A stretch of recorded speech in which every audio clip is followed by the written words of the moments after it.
The Renegade is Jeep's interpretation of what a small SUV really should be. It's certainly very different from its segment rivals, and now more competitive with them too, thanks to this mid-term upgrade. As before, quirky looks and characterful detailing hide conventional Fiat underpinnings, but four-wheel drive is an option further up the range, where there's off-road prowess surpassing anything else in the segment. It won't appeal to everyone, but if you like it, you'll probably love it.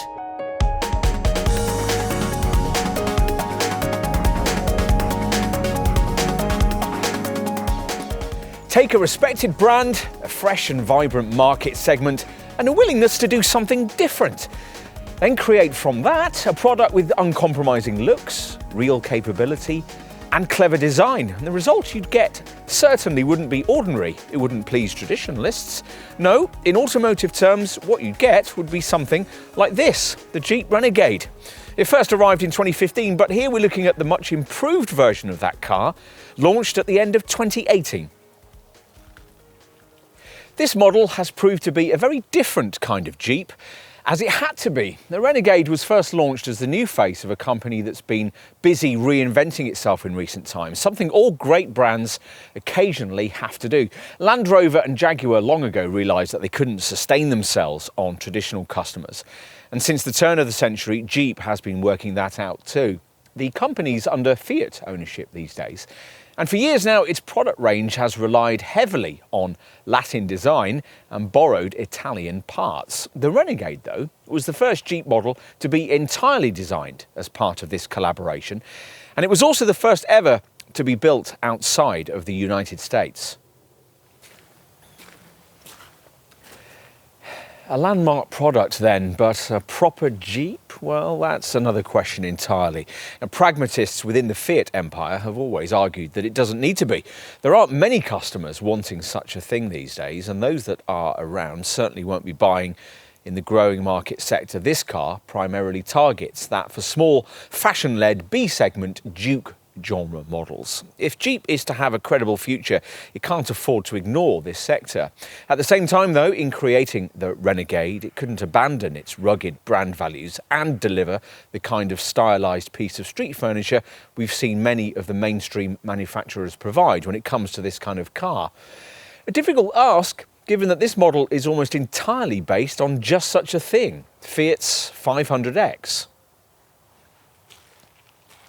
As a result, we weren't quite sure what to expect when we first tested this car in 2015, but we were pleasantly surprised to find a model with very much its own personality, reflecting the fact that the Renegade's underpinnings are more appropriate to those of tougher, more rugged product, and one that's a slightly larger, more adventurous thing than its Fiat 500X cousin. So it might also appeal if you're an SUV buyer looking at a Nissan Qashqai or a Seat Ateca C-segment sized model from the next class up. That certainly helped early buyers justify the somewhat aspirational pricing, and as a result the Jeep brand was kept in some kind of profitability at a time when sales across the rest of its model range were falling.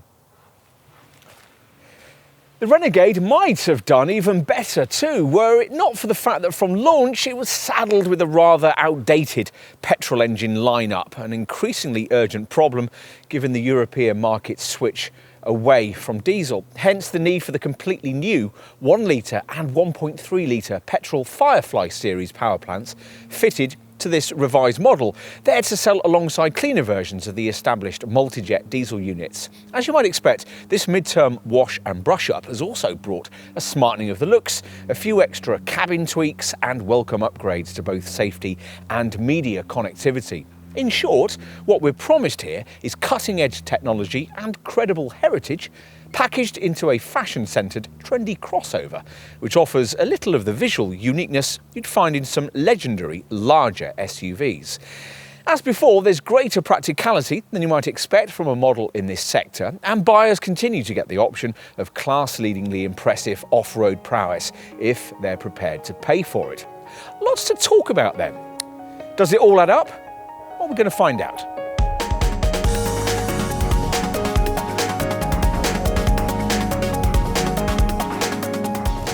The Renegade thumbs its nose at convention in the small SUV class in lots of ways. Its styling, the continuing availability of diesel engines, a rare 4x4 option and so on. But it couldn't afford to ignore the segment demand for a small, downsized, entry-level 3-cylinder petrol engine. Every other significant rival offers such a thing and builds sales upon it. Until this Renegade model's midterm upgrade in 2018 though, buyers unwilling to fuel from the black pump were fobbed off with two of the least efficient engines in the Fiat Chrysler Empire's portfolio, a thrashy 1.6 litre normally aspirated e-torque unit and an old-tech 4-cylinder multi-air 1.4. Jeep's keen to tell us how much things have changed though, which is why we're testing this car today in the form the company thinks will now be most popular.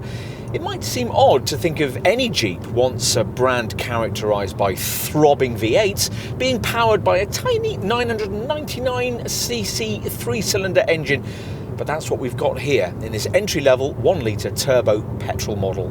Whether you like the resulting confection will depend a bit on your expectations with regard to right foot response. There's 120 horsepower on tap, and if you're quick with the 6-speed manual gear stick, rest to 62 miles an hour takes 11.2 seconds on the way to 115 miles an hour. But the key stat is the modest 190 newton meters of torque. That's not much to propel over 1.3 tonnes of Renegade up the road, though if you're only going to be using this Jeep for school runs and commuting, you might think it to be quite sufficient. If not, then your Jeep salesperson has plenty of further options for you.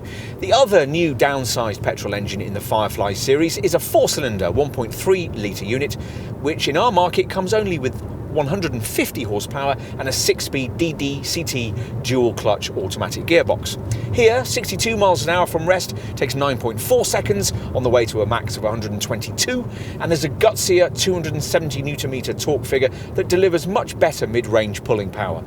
You'd only really choose this option though if you had an aversion to fueling from the black pump.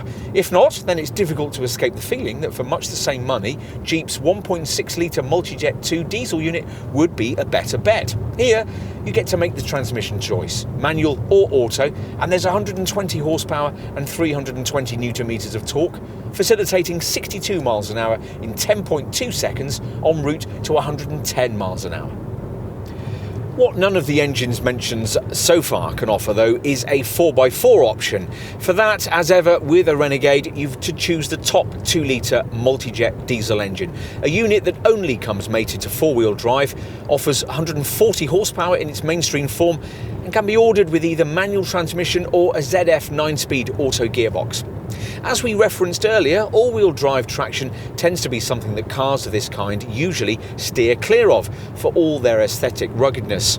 Indeed, two of this Jeep's two most comparable premium-priced compact crossover segment rivals, Honda's HR-V and Mazda's CX-3, don't offer it at all.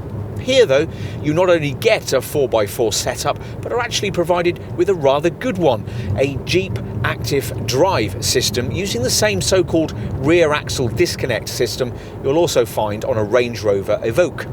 Here, it benefits from an increase in Renegade ride height, up from the modest 175mm of two-wheel drive models to 198mm if you get this Jeep with four-wheel drive. And, crucially, it's been paired to the brand's excellent Select Terrain system. Select Terrain is a setup designed to replicate the feeling of having an off-road expert sitting next to you as you drive. With a twist of the rotary Select Terrain dial that four-wheel drive Renegades offer in front of the gear stick, you can choose between a series of customised settings to suit the ground you're travelling over.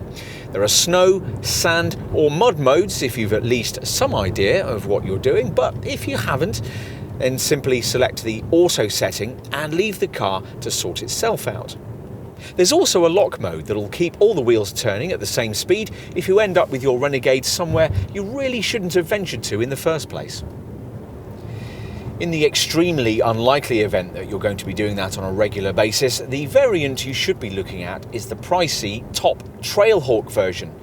It gets an uprated 170 horsepower version of that 2-litre multi-jet diesel engine and has to be had with the 9-speed automatic transmission, which is mated in this case to a low-range gearbox that gives you a set of crawler ratios to get you across really gnarly terrain. In a Trailhawk Renegade, you can really make full use of those low range ratios thanks to an even higher 210mm ride height, which, along with restyled bumpers, will allow you to attack really testing terrain. The approach, departure and breakover angles you'd get on the normal 4x4 version of this Jeep, 21 degrees, 32.1 degrees and 23.5 degrees, are on a Trailhawk model improved dramatically to 30, 34 and 24 degrees. Plus, Trailhawk buyers get hill descent control to ease down slippery slopes, and an extra rock mode on the select terrain system, cementing this variant's top trail-rated status. It's all very impressive, but ultimately somewhat irrelevant in terms of the affordable, modestly powered two-wheel drive Renegade models that the majority of customers will choose. And there lies the problem. It's very hard to take a car that's so potentially capable off-road and create from it a two-wheel drive, more tarmac-orientated version that's as good as less rugged rivals on a paved surface. A Jeep has certainly tried hard to do that, something aided by underpinnings that this car shares with its FCA Group cousin and small SUV segment rival, the Fiat 500X. And to some extent, those efforts have borne fruit, with grip levels reasonable and body roll decently controlled. For all that though, this isn't a car that particularly likes being hurried along. Despite torque vectoring to aid cornering traction, you certainly won't be throwing yourself through a series of bends in the way you might be tempted to in rivals, say, like Honda's HR-V or even Suzuki's SX4 S-Cross. The very firm ride, the notchy gearbox and the rather vague steering all mitigate against that. Plus, that bluff shape and the big door mirrors mean that it's a little noisy at speed. In some ways though, all these things are part of the Renegade's charm. Don't get us wrong, you can push things along quite quickly in this Jeep if you need to. It certainly isn't clunky in an old school lumbering SUV kind of way, but there's more than a whiff of that in the measured, ever so slightly ponderous way it responds to your commands. In some ways though, we rather like that. Arguably, it's all part of the authenticity that should be part of the whole Renegade experience, and it makes this car very different, not only from its Fiat 500X design stablemate, but also from just about any other compact SUV segment model you might care to name. At the wheel of this car, there's no fake Duke genre pretense of ruggedness. Instead, you know you're in a Jeep, not only because of the shape and the quirky little design details, but because of the capable, solid, unbreakable feel that's delivered as you drive. And that's exactly how it should be.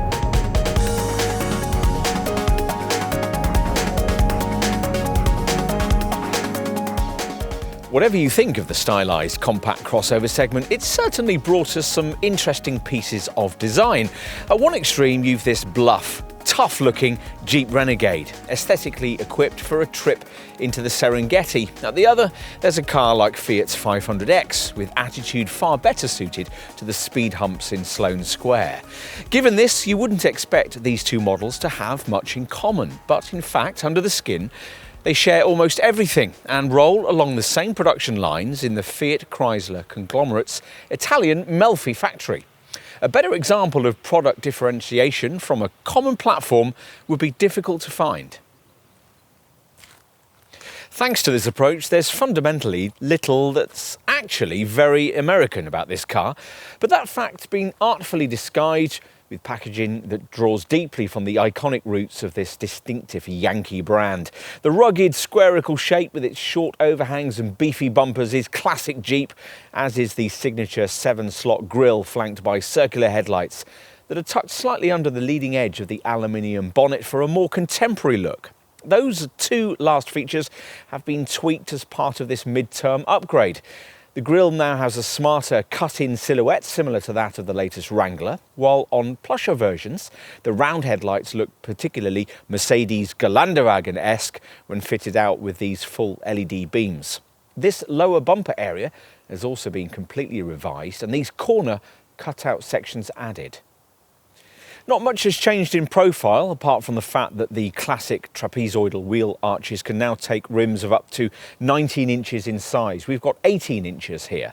As before, there's a rugged lower side sill cladding and a raised belt line that's supposed to reference the tough Jeep Wrangler model's half doors. From this perspective, you also appreciate the Renegade to be a slightly larger thing than most contemporary models in the compact crossover class.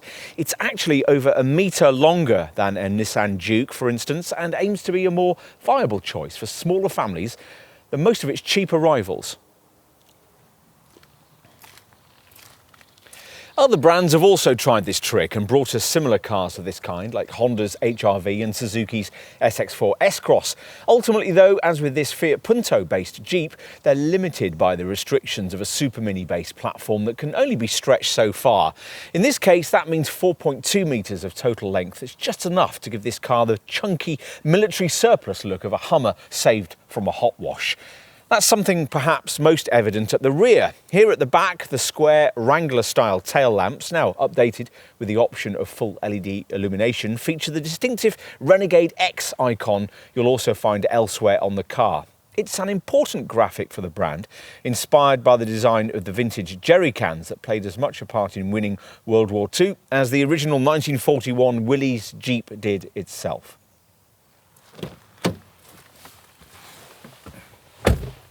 And inside, well, take a seat at the wheel and at first glance the interior seems much as it was.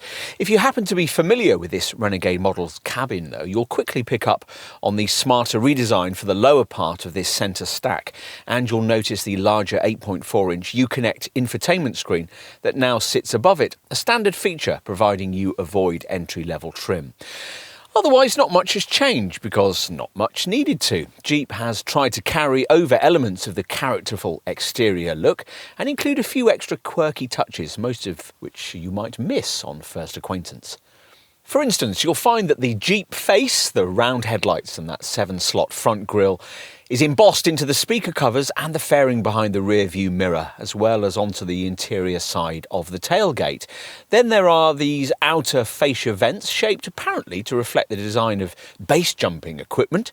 The trim surrounding these, the gear stick and the speaker covers, can, as you can see, be colour coordinated as an option. What else?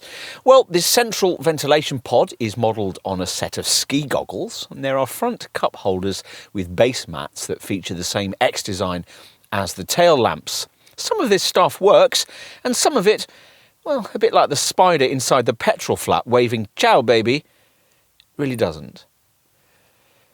Ahead of you, the chunkily distinctive 3-spoke multifunction steering wheel's very Jeep specific too, and through it you glimpse a rev counter that for some reason feels the need to feature a mud splat instead of a red line. More noticeable though, at least on the plush variant we're trying here, is what lies between the two main dials. Affordable Renegade models get the usual information screen here, but this top limited version features something much classier. A bigger, customisable 7-inch TFT colour display that, amongst other things, can show navigation, speed, real-time economy, audio information and safety warnings. It's an example of the kind of smart, clever design you'll also find elsewhere around the front of this car. Take the way that this beefy passenger grab handle is smoothly integrated into the air vent, for example. The freshly restyled circular ventilation controls are nice too, and everything seems to have been decently screwed together by the Italian factory. There are areas, though, where a little more thought might have paid dividends. The dashboard top, you'll rarely touch, is fashioned from lovely soft-touch plastic, but the materials around the sensor tunnel that you'll feel every time you release the fiddly electronic parking brake are hard and scratchy. The seats, in practically light shaded here, could also be better, lacking a little in long journeying support and offering headrests that don't adjust high enough so they dig into your shoulders. The thick pillars are somewhat restrictive in terms of visibility too, though this fault's easy to forgive given that the cabin itself is so glassy and airy. It could do with being a little more practical though. The door bins are tiny, there's nowhere to put your sunglasses, and you can't charge your phone anywhere out of sight. The most likely place for you to put your handset is in one of these two compartments provided ahead of the gear lever, positioned near USB, aux-in and 12-volt input points. There's a deep storage box between the seats and narrow pen slots provided alongside the twin cup holders mentioned earlier. There's a net in the front passenger footwell, and the glove box is big enough to swallow a tablet. Appropriately, the fascia's dominant feature, that improved Uconnect centre dash touchscreen we mentioned earlier, has been developed with a nod to SUV motoring. Get yourself a model where the base 5-inch monitor has been upgraded to this 8.4-inch display, and once you've downloaded an appropriate app, you'll be able to use a Jeep Skills feature that measures drive, pitch, roll, pressure and altitude to give you real-time feedback on your off-road driving abilities. You'll also get information on things like G-forces, steering angle and performance, guidance to recommended routes and online awards called badges to recognise improvements in your driving prowess. Of perhaps more interest to most buyers will be the more ordinary things this improved display can offer. In addition to the usual vehicle information, audio and navigational readouts, there are climate and ventilation options too, though thankfully, as we've said, proper buttons for these also feature beneath the monitor. As on other Fiat Chrysler models, the screen setup is admirably clear and intuitive to use, with voice activation and control systems that are easy to figure out. So you won't have to be delving into the manual every time you want to Bluetooth pair your phone or try to find a point of interest on the sat-nav. There's voice control, pinch and swipe functionality for the colour screen, and a text-to-talk feature if you need it. There's Apple CarPlay and Android Auto smartphone mirroring too. For best use of this infotainment setup, you'll want to download the compatible Uconnect Live app onto your smartphone that'll allow you to customise your onboard entertainment, accessing internet radio, online and social media. Plus, you'll receive updates on your vehicle status and have all information relating to your journey brought to you in real time. Time to move back to the rear, noticing on the way how accessible this boxy cabin is. The front doors open out to an angle of 70 degrees, while these at the back pull back even wider to 80 degrees. Now, for anyone used to cars in this class who's tried to cram an older person into the back of something like a Nissan Juke, it'll be a pleasant change. Take a seat in the back and the first thing you notice is the vast headroom enabled by the boxy shape, and that's particularly good news if you were thinking of paying extra for one of the big glass panoramic roofs that are now common in this segment. Yes, as an option, this Jeep offers one of those too. Normally, this feature compromises crucial inches of headroom for rear seat folk. Not in this case. As well as the usual dual-pane electric sliding top, the Renegade offers something even better, a so-called My Sky roof arrangement consisting of two separate panels that can be removed and stored in the boot, creating a real open-air driving experience. This was the first Fiat Chrysler automobile conglomerate model to use what the group calls its small, wide 4x4 architecture. And sure enough, in terms of exterior dimensions, this small Jeep is indeed wider than its most comparable premium-priced compact crossover segment rivals. To be specific, 20mm wider than a Suzuki SX4 S-Cross and 33mm wider than a Honda HR-V. We have to say, though, that across this back seat, you don't really notice that. There's certainly decent space for two, but three adults would need to be on personable terms over a longer trip, particularly given that legroom is as restricted as it usually is in this class of SUV. The result in this Renegade is a model that would make an excellent second family car, but might not be the best choice for parents in search of a principal vehicle. Map pockets are provided in both seat backs. There's a central USB port, there are coin trays in the door pulls and bottle holders in the doors. If you've specified the function pack, which gives you a 40-20-40 split for the seat back, then you get this pull strap that can allow you to fold down the centre section of the backrest, which reveals twin cup holders when retracted.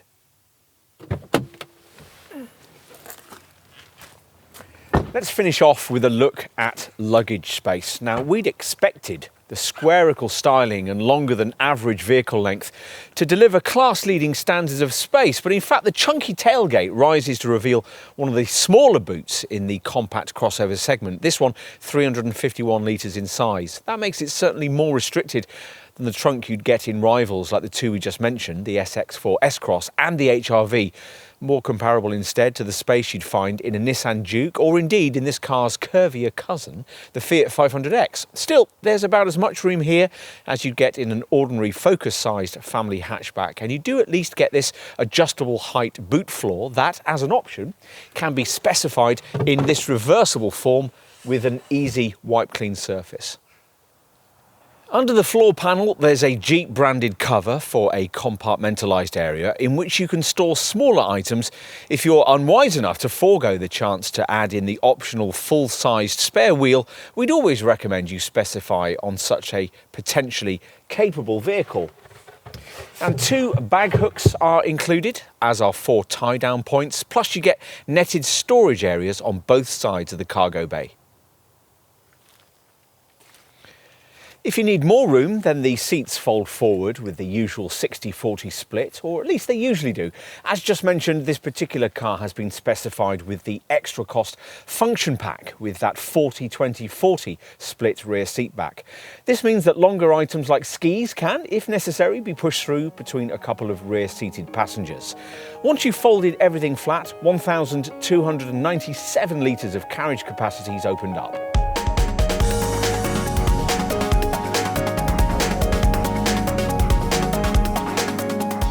It might help to understand the thinking behind the pricing span adopted here, which from launch was pitched in the £19,000 to £31,000 bracket.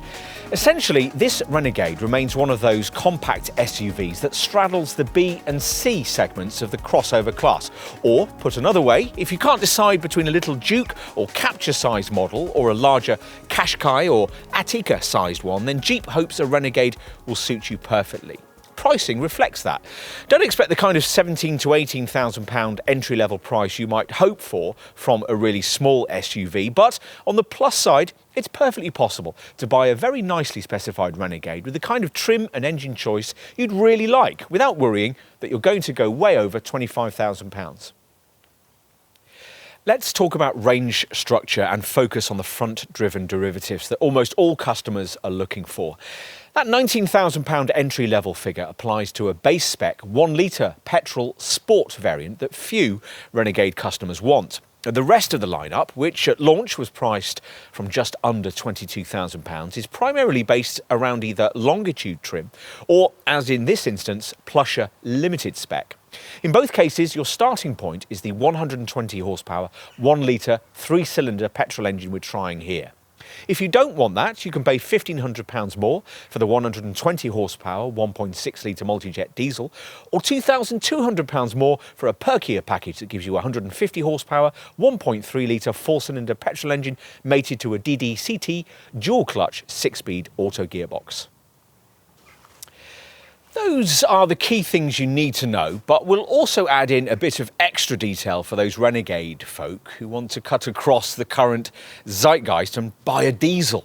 That 1.6 multi-jet unit just mentioned can be had with a DDCT 6-speed auto gearbox for another £1,400, or if you're able to stretch to this limited level of trim and spend the thick end of £30,000 on your Renegade, your dealer will suggest you progress into the 4-wheel drive section of the range, which is based entirely around the company's larger 2-litre multi-jet diesel engine. The usual all-wheel drive Renegade package sees a 140 horsepower version of this unit mated to Jeep's on-demand active drive system and a choice of manual or 9-speed ZF automatic transmission.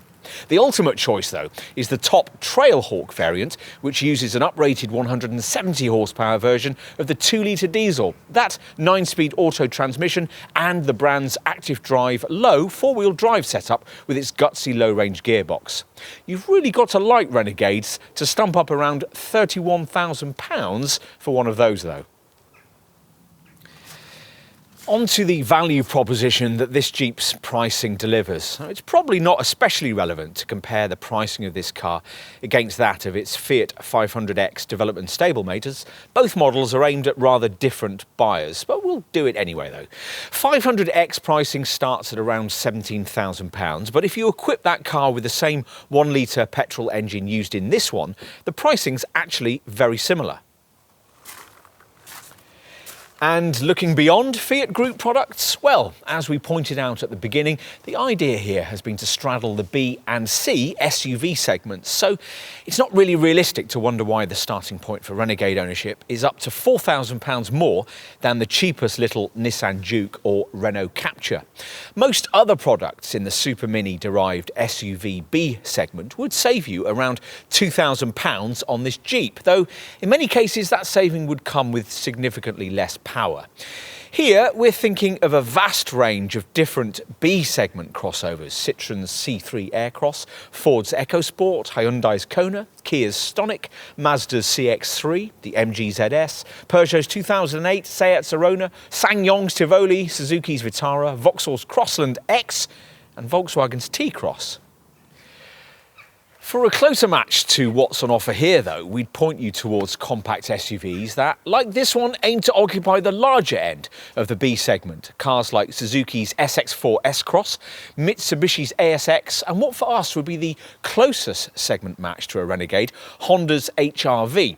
Do that and you're much more likely to agree with Jeep's assertion that this car has been extremely competitively priced. We're assuming in all this that you're buying into the mid or lower part of this Jeep's pricing spectrum. Choosing a pricier Renegade variant, one of those four-wheel drive models for instance, takes you perilously near to the kind of pricing territory that would otherwise net you prestigiously badged small SUV models like Audi's Q3 and BMW's X1. There's a lot to think about then in carefully thinking through the marketing proposition on offer here. When all's said and done though, we can see a small but pretty significant group of buyers concluding that there really is nothing quite like a Renegade. If you're one of those people, you're going to need to know just how generous the American brand has been with the standard spec. Time for the detail on that. Even entry-level sport models come with 16-inch alloy wheels, daytime running lights, auto headlamps, electric mirrors, all-round power windows, an alarm, a neat shark fin roof antenna, and some key camera-driven safety features we'll cover off in a moment. Inside, you get air conditioning, a 6-way adjustable driver's seat, cruise control, Bluetooth phone connectivity, and a multi-function steering wheel, via which you can control a decent quality 6-speaker DAB stereo. That's also accessible via the standard 5-inch Uconnect touchscreen, the portal through which you can activate a whole range of infotainment services. Download the Uconnect Live app onto your smartphone and you'll be able to access internet radio, online music and Reuters news at the same time as keeping yourself connected through Facebook and Twitter. If you've decided on a Renegade but want to treat yourself to something a bit nicer than sport level trim, then you'll want to look at finding the £2,500 premium Jeep asks for its mid-range longitude spec. Here you get larger 17-inch wheels, front fog lights, roof rails, rear parking sensors and, as we'll see later when we turn to safety issues, the peace of mind of autonomous braking. Inside a longitude variant, there's smart techno leather for the steering wheel, dual zone automatic air conditioning and a larger 8.4-inch Uconnect centre dash infotainment screen, complete with satellite navigation and Apple CarPlay or Android Auto smartphone mirroring. To get the kind of Renegade you see in the brochures though, you'll need the plush limited spec we've got here, identifiable by its larger 18-inch alloy wheels, a bright exhaust pipe finisher and the full LED lighting that features in the headlamps, the front fog lamps and the tail lamps. There's also adaptive cruise control and front parking sensors. Inside, limited buyers get a smarter cabin with full leather upholstery and a 7-inch TFT instrument display, plus there's heating for the steering wheel and the front seats, lumbar adjustment for the driver's seat, front floor mats, vinyl inserts for the doors and real leather for the steering wheel. In the unlikely event that you've decided to go the whole hog and get yourself the off-road orientated Trailhawk version, identifiable by its black bonnet decal and special 17-inch off-road wheels, you'll get limited spec embellished by a few accoutrements appropriate to life in the wilds. Things like front and rear skid plates, underside protection, hill descent control and a rear tow hook. There's red stitched black leather upholstery and privacy tinted glass too. Right, on to options. Now, when it comes to extra cost features, bear in mind that it's not really possible to buy an entry-level sport model, then add in the extra cost things you want. Most optional features require you to have progressed at least to mid-range longitude trim. We certainly think you'd need a spare wheel on a car of this kind, and whilst box ticking, we'd want to look at powered seats and the 8-speaker Beats audio system with its incorporated subwoofer. And maybe also the visibility pack that gives you auto headlamps and wipers, auto high beam and an electrochrome rear view mirror. Limited and Trailhawk variants can be specified with a parking pack that includes a rear parking camera and a park assist system that'll automatically steer you into spaces, plus blind spot detection to stop you pulling out in front of another vehicle, and rear cross path detection, which alerts you to oncoming vehicles when you're reversing out of a space. You might additionally want to look at paying extra for an electric sliding panoramic glass roof, but our preference would be to instead opt for what is arguably the most desirable extra cost feature you can have on a Renegade, the clever My Sky roof. This gives you two removable glass panels that, when stowed, allow for a real open-air driving experience. The spec small print, though, will tell you that the My Sky option is only available to customers who've already paid extra for what Jeep calls its function pack. Fortunately, that's well worth having, incorporating power folding mirrors, a keyless entry and start system, key fob controlled powered windows and a reversible and height adjustable cargo floor. Get that function pack on a limited spec model like this one and you get a 40-20-40 split rear seat back too. On to aesthetics. Now, bear in mind that you're probably going to be paying your Jeep dealer extra for your choice of paint colour. The only one that comes as standard is Alpine White. Beyond that, there are some daringly bold shades if you feel able to stretch to them. Solar Yellow, Hyper Green or Omaha Orange, anyone? Well, here we've stayed conservative with Jet Set Blue Metallic. What else? Well, with limited trim, your Renegade can make more of a driveway statement when equipped with even bigger 19-inch wheels, or with a black line pack which gives you gloss black finishing for the wheels, the badging and elements of the bodywork and the interior trim.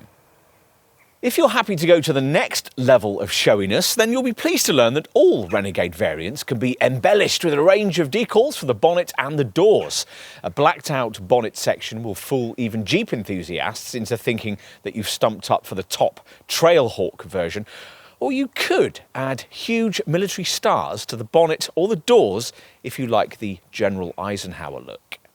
There are various kits to embellish the look of the front grille, and you can add in covers for the door mirrors, a front air dam, a side sill kit, special side mouldings, a rear scuff plate and frames around the tail lights. Inside you can embellish the air vents, the door speaker and the tunnel console with grey satin bezels, and add in silver pedal covers and door sill guards. As for practical stuff, well, you can of course specify a tow bar. It's detachable, and you might well want roof bars too. You'll need them if you're going for the extra cost roof box. The roof bars can also be equipped with attachments for the carriage of cycles, skis, snowboards, surfboards and a roof cargo basket. Bicycles can also of course be attached to an optional rear mounted carrier. If you haven't gone for the function pack we mentioned earlier, you might well want the reversible cargo mat, available with or without a flap that protects the boot sill. There's also an optional cargo net and a cargo area tray, and a cargo tote bag specially shaped for the boot area. There are front and rear moulded splash guards too.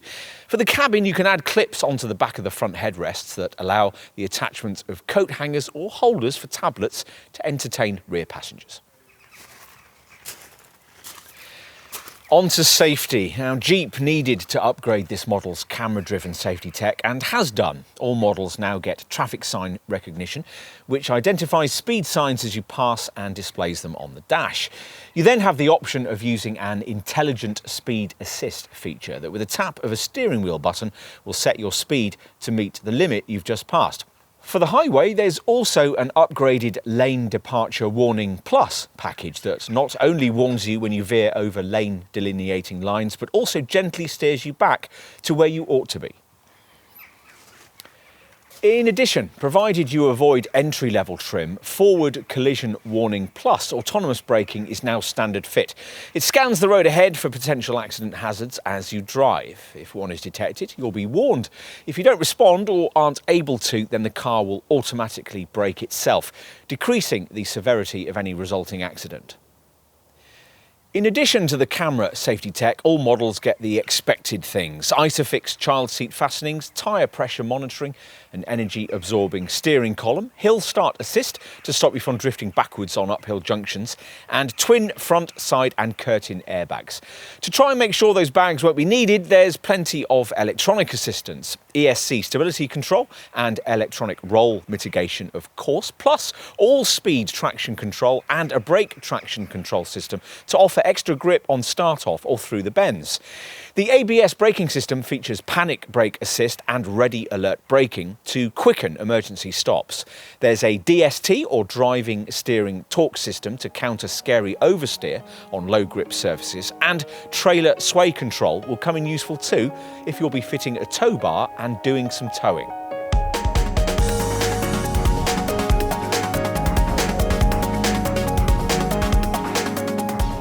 If you needed a reason not to buy the original version of this Renegade, the petrol engines it offered provided it. The 1.6-litre e-torque and 1.4-litre multi-air 2 units that this model series started out with were well beyond their sell-by dates even back in 2015 and looked thirsty, dirty and breathless in comparison to the new era power plants used by obvious rivals. But forget that now. This Renegade is now at least competitive in terms of running cost efficiency if you want one that fuels from the green pump. Jeep says that the introduction of the Firefly Series 1-litre and 1.3-litre petrol engines announced with this revised model have brought about a 20% improvement in cleanliness and frugality, a claim that's difficult to verify since the official testing cycle these days uses a more stringent procedure than it did back in 2015. You'd certainly expect a big improvement. The two new turbo petrol power plants comply with Euro 6D standards, include GPF gasoline particulate filters, and feature all aluminium construction that makes them impressively light. This car's 1-litre unit, for instance, tips the scales at just 93 kilos. They use the Fiat Group's multi-air technology in its third-generation form, which improves combustion efficiency by adjusting valve lift and timing. Other Firefly series engineering focus points include reduced internal friction, a lower compression ratio, and a very compact combustion chamber to benefit thermal efficiency. The Renegade needs all this engineering ingenuity because it's a touch on the portly size by the standards of the small SUV segment, tipping the scales at 1,320 kilos in this, its lightest form. The curb weight norm in the segment is 100 to 150 kilos less than that. You might think this to be fair enough given this Jeep's relatively spacious cabin and its potential for slightly greater off-piste stability, and we wouldn't disagree. But weight is probably the main reason why this 1-litre Renegade can't quite hit the usual combined fuel and CO2 benchmark figures that tend to be achieved by small SUVs in their entry-level petrol forms. We'd normally expect around 50 miles per gallon and just under 130 grams per kilometre of CO2. To be fair, the 1-litre version of this Jeep gets reasonably close to that, managing 46.3 mpg on the combined cycle and 138 grams per kilometre of CO2. For the alternative 1.3-litre automatic petrol model, you're looking at a very similar showing, 44.1 mpg and 144 grams per kilometre. If you share Jeep's view that there's still a market for black pump fueled motoring in this segment and instead choose the 1.6-litre Multijet 2 diesel, You're looking at 57.6 miles per gallon on the combined cycle and 129 grams per kilometre for a manual model, and 56.5 miles per gallon and 130 grams per kilometre for the automatic version. Finally, we'll brief you on the four-wheel drive variants, burdening this little SUV with a big 2-litre diesel engine, a four-wheel drive system, and potentially the kind of proper 9-speed auto gearbox you'd find on a much bigger crossover, isn't a recipe for running cost efficiency, and so it proves. A 2-litre Multijet 2 diesel 4x4 140 horsepower Renegade manages 47.9 mpg on the combined cycle and 155 grams per kilometre of CO2 in manual form, or 44.8 mpg and 166 grams per kilometre if you specify it as an automatic. For completion, we'll tell you that the top Trailhawk variant, which uses the 9-speed auto gearbox, and the 170 horsepower version of this engine manages 42.8 mpg and 173 grams per kilometre of CO2. Overall, we'll summarise by agreeing with Jeep's marketeers that the brand is now there, or thereabouts, when it comes to running cost returns. As we've said, plenty of directly competitive models can better this Renegade's efficiency showing, but all of them are less capable vehicles, and most of them are slightly smaller too.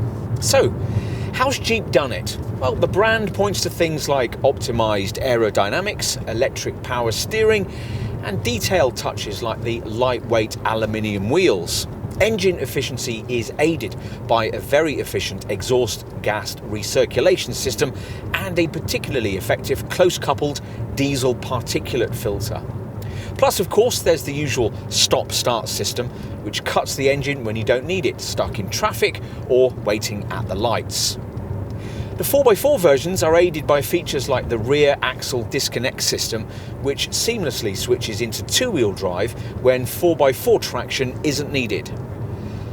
Of course, the ultimate figures you achieve will depend very much on how you drive. Something you can monitor here in various ways. There's a fuel economy meter in the instrument binnacle screen, and the infotainment system's Uconnect Live section has an Eco Drive screen which monitors your driving in real time via 4 parameters: acceleration, deceleration, shifting gears and speed variation. What else might you need to know? Well, these days Jeep offers a much more competitive customer after-sales package. A 5-year, 75,000-mile warranty, 5 years of roadside assistance and 3 years of servicing. The petrol models need servicing every year or every 9,000 miles, whichever occurs soonest. For the diesel variants, it's every year or 12,500 miles. As for residual values, well, industry experts CAP HPI reckon that after the standard 3-year or 60,000 mile period, a volume Renegade 1-litre longitude variant would still be worth 32 to 33% of its original purchase price, a reasonable showing by class standards. On to insurance groups. Now, in the petrol range, this 1-litre model's rated at groups 9E, 10E or 11E for the Sport, Longitude and Limited models respectively. Longitude and Limited 1.3-litre petrol auto models are respectively rated at 14E and 15E. Longitude and Limited 1.6-litre multijet diesel models are rated at 13E and 14E respectively. The 2-litre multijet diesel 4x4 derivative rates at Group 16E. At the top, Trailhawk 2-litre diesel auto 4x4 is Group 18E.